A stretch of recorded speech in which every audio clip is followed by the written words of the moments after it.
Vou falar de um tema que eu achei bem diferente. Todo homem deve ser uma ameaça. Então chega para cá, Rafael Soares, vamos palestrar aqui. Obrigado. Boa, gente. Podem sentar, muito bom estar aqui com vocês. É um tema ameaçador, né? Se eu perguntar para vocês aqui, não só para os homens, eu sei que os homens já olham assim, o que esse cara pensa de falar sobre esse assunto, né?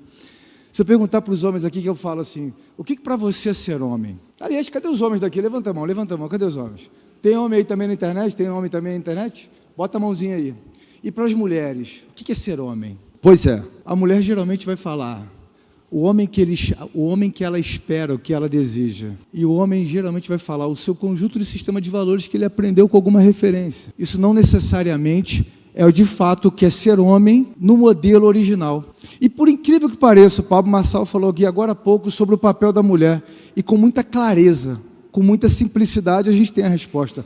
Mas por que ser homem é tão complexo no dia de hoje? Eu também vivi esse conflito há 20 anos atrás e resolvi dedicar a maior parte da minha vida estudando sobre esse assunto. E esse assunto realmente não foi um assunto fácil de se tratar. Mesmo porque assim como eu sou homem, a maioria dos homens que estão me assistindo na internet, que estão aqui olhando, já tem assim uma retenção nessa informação. Fala assim, o que esse cara pensa que é para falar que sobre hombridade? Para mim que eu sou homem. E eu fico feliz por isso, porque na nossa concepção, na nossa criação, nós somos programados claramente para governar, para dominar sobre todas as coisas. E alguém vai falar sobre isso. É claro, teve uma queda. Teve uma queda lá na história de Adão, que foi desfigurado, mas não a programação original. Eu dediquei a maior parte do meu tempo estudando sobre isso e qual era o maior desafio sobre entender o que era ser homem. Primeiro eu quero me apresentar, eu sou Rafael Soares, não está difícil de ler, sou marido dessa maravilhosa rainha Aline Soares, que está aqui comigo. E o maior desafio de estudar sobre isso, principalmente, foi sobre o nível de informação. Eu fui buscar numa fonte onde geralmente eu gosto de buscar, que é na literatura. Acreditem, há 20 anos atrás não tinha literatura sobre o assunto. Para você ter uma ideia de um nível de comparação, vamos falar sobre a oração. Aí você tinha livro do poder da mulher que ora, da mãe que ora, da filha que ora, da esposa que ora, da vizinha que ora, tudo quanto é coisa de mulher que ora. Aí você procurava sobre a hombridade, o poder do pai que ora. Eu, ora bolas, eu quero saber primeiro da concepção do homem, para depois ele ser um bom pai. Certa vez, num programa de TV, me perguntaram, no final do programa, o que para você é ser um bom pai? Qual é o desafio de ser um bom pai? Eu falei, é simples, é só você ser um bom homem. Você sendo um bom homem, com certeza, você vai ser um bom pai. Agora, o que de fato é ser homem? E o tema desse ponto, eu vou chegar lá. O que de fato é ser homem? Foi um dos maiores desafios nessa caminhada. E quando eu mergulhei no assunto, eu percebi que eu estava realmente de acordo com aquilo que o Pablo fala. O seu bloqueio tem o quê? Pois é, eu tive uma grande referência do meu pai, que o Senhor já o levou. Mas essa foi uma zona de conflito. Meu pai era uma grande referência na sociedade, mas ele não era um homem de Deus. Não era, mas chegou a ser. E eu falei, eu quero saber qual é o homem segundo o manual do fabricante, segundo o que consta na palavra de Deus. E aí eu mergulhei nesse assunto. E quando eu deparei por isso, quando dei por mim, eu estava tratando do condicionamento mental dos atletas do UFC a nível mundial. Rodei o mundo tratando deles. As pessoas pensam que tratar do condicionamento mental é prepará-lo para o fim, para a luta. Mero engano. Para um homem ser bem-sucedido na sua profissão, ele tem que ser tratado como indivíduo, como parte da sociedade. Muitos deles, pais, maridos, filhos. A luta era apenas uma profissão igual a nossa, de todo homem. A batalha dele, a profissão dele era um pouco diferente, apesar de eu me identificar muito com isso, também sou lutador. E depois disso, eu comecei a perceber que o desafio de todo homem, não importa sendo lutador, sendo um marido, um empresário, um empreendedor, são muito recorrentes. E o próximo passo foi que eu liderei e tratei de milhares de homens de uma das mais importantes e influentes igrejas da época. Eram milhares de homens, que tinham todo tipo de nível social, classe acadêmica, e aí fiquei surpreso com isso, cheguei a escrever um livro sobre esse assunto. O desafio de todo homem é muito recorrente, é muito repetitivo, não importa seu nível social, quantas faculdades você fez, se você é um cara iletrado ou letrado, se você tem milhões ou vive de maneira simples, o desafio de todo homem era recorrente. Eu deparei com fatos, isso aqui não eram hipóteses, eram fatos, de homens que chegavam lá destruídos. Falaram assim, a minha mulher saiu do meu barraco, foi morar no barraco de 2 quadras aqui atrás. E de homens que chegavam 3 dias sem dormir e falavam: minha mulher pegou as malas, meus filhos, e foi para a Europa e nunca mais vai voltar. A dor era a mesma. O nível social nem tanto, mas a dor na alma era a mesma. E o desafio também. Qual era a diferença disso? Era necessário transformá-los em homens, meninos em homens, mesmo depois de adultos, inclusive é o título do meu livro. Agora, como então ser homem? Qual é a diferença que um tinha para o outro? Eu vou avançar um pouco, que isso vai levar uma longa história. Na verdade, os atendimentos que eu tive liderando e tratando homens, eu percebia cada vez mais que valeu a pena cada lágrima que eu derramei para poder me forjar como tal. Vocês pensam que só a idade tornam os homens maduros? A idade só nos torna mais velhos. Já tratei de homem de 55 anos que era dependente emocional e financeiro do seu pai. Para você uma surpresa, para mim zero.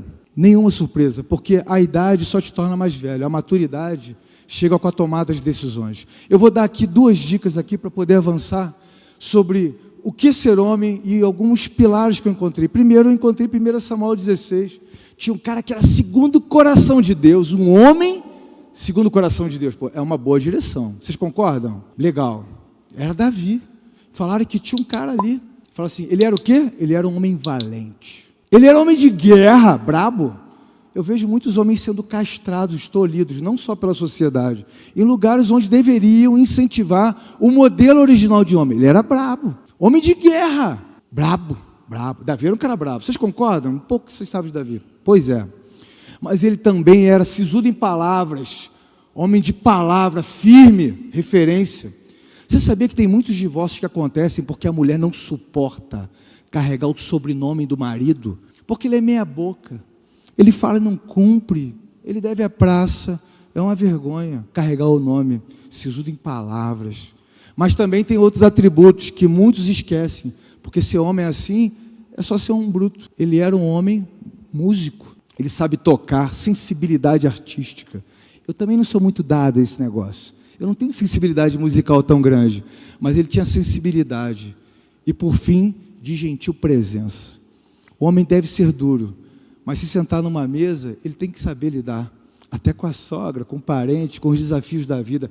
Gentil presença. São pontos principais que eu encontrei, pelo menos no homem segundo o coração de Deus. Acaba por aí? Claro que não. Teve um camarada que escreveu uma carta para um jovem adulto que estava clamando pela sua santidade, em que eu experimentei isso também.